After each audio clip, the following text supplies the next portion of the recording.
कुछ प्यार इतने सच्चे होते हैं कि इंसान खुद को तोड़ देता है, और कुछ मजबूरियां इतनी बेरहम होती हैं कि वही प्यार खून में बदल जाता है।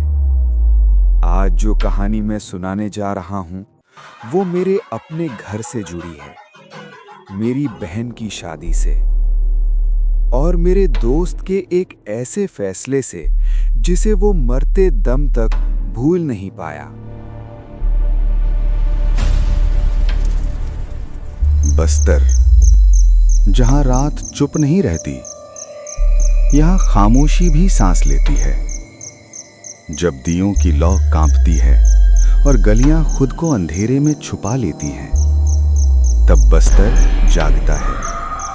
यहां हर रास्ता किसी मंजिल तक नहीं जाता, कुछ रास्ते सीधे किस्मत की कब्र तक। मेरा नाम करण है, मैं बस्तर में पैदा हुआ और यहीं बड़ा हुआ।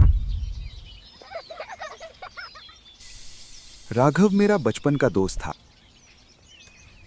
जंगलों में लकड़ी काटने वाला, लेकिन दिल से एक सच्चा कलाकार। और उसकी पत्नी मोहिनी, खूबसूरत, शौकीन और गहनों से बहुत प्यार करने वाली। पर इन सबसे ऊपर वो राघव से जान से ज्यादा प्यार करती थी। राघव जब जंगल से लौटता तो मोहिनी सबसे पहले उसके हाथ धोती। तुम्हारे हाथों में जंगल की खुशबू बस जाती है, थक जाते हो ना? अगर ये हाथ तुम्हारे लिए कुछ बना रहे हो तो थकान भी मीठी लगती है। मोहिनी को चूड़ियां, कंगन, हार, सोना बहुत पसंद था। काश तुम राजा होते तो मैं रोज नए गहने पहनती। राजा नहीं हूं, पर तुम्हारे लिए भिखारी भी बन जाऊं। उनका प्यार सादा था, लेकिन सपने भारी थे। एक रात मोहिनी को तेज बुखार आया। राघव पूरी रात उसके पास बैठा रहा। अगर तुम्हें कुछ हो गया तो मैं जिंदा नहीं रह पाऊंगा। तो जी लेना मेरे लिए और ढेर सारा सोना पहनाना। उस रात की हंसी उनकी आखिरी बेफिक्र हंसी थी।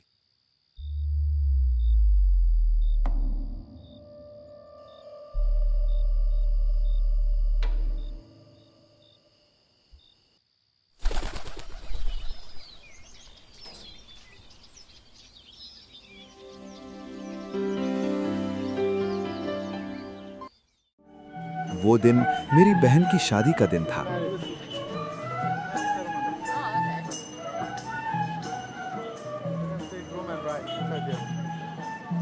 पूरा घर रोशनी से भरा हुआ था। ढोल, हंसी और खुशबूदार खाना।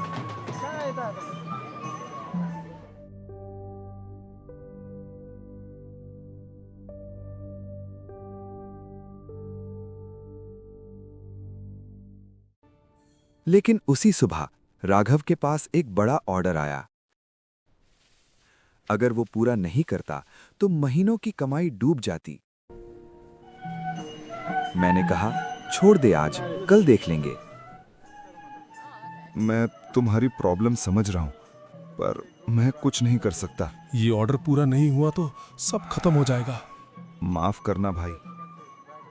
राघव की मजबूरी उसके चेहरे पर साफ दिख रही थी। उधर मोहिनी पूरी तरह तैयार थी। नई साड़ी, हल्का मेकअप, कलाई में चूड़ियां। वो दरवाजे की तरफ बार बार देख रही थी।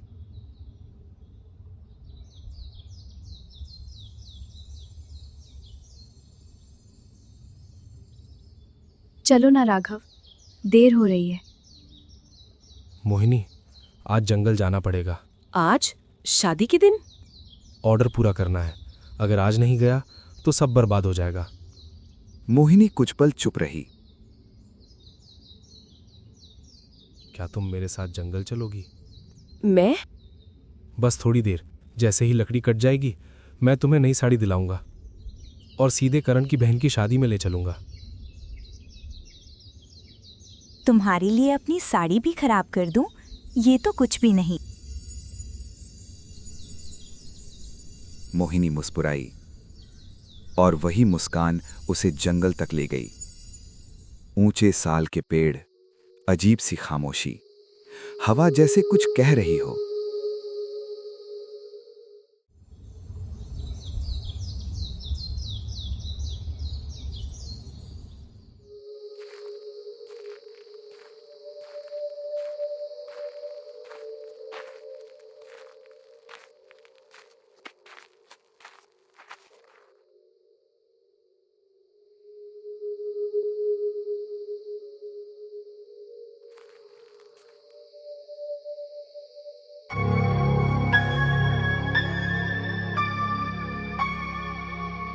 राघव ने रस्सी पेड़ से बांधी, दूसरा सिरा मोहिनी के हाथ में दिया।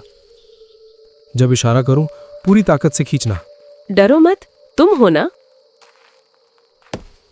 पहला वार, दूसरा वार, पेड़ कराहने लगा।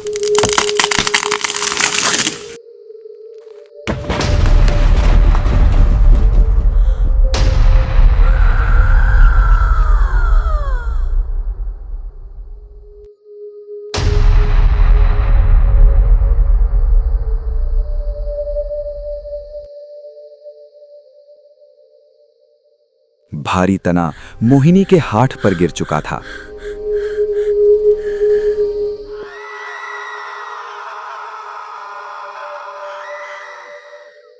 राघव ने पूरी ताकत लगाई, लेकिन पेड़ हिला तक नहीं। मुझे ठंड लग रही है। अगर मेरा हाथ चला गया तो क्या तुम मुझसे प्यार करोगे? मैं मर जाऊंगा पर तुम्हें कुछ नहीं होने दूंगा। अगर यही कीमत है तो काट दो, पर मुझे छोड़ना मत। भगवान मुझे सजा दे दो, पर इसे बचा लो। राघव समझ चुका था, अगर अभी कुछ नहीं किया तो वो उसे खो देगा। उसकी नजर कुल्हाड़ी पर पड़ी।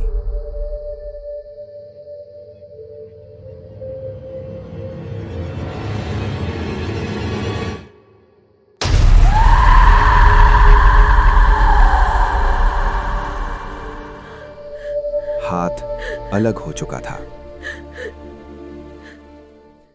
मोहिनी बेहोश हो गई और राघव जमीन पर बैठा अपने ही हाथों को देख रहा था।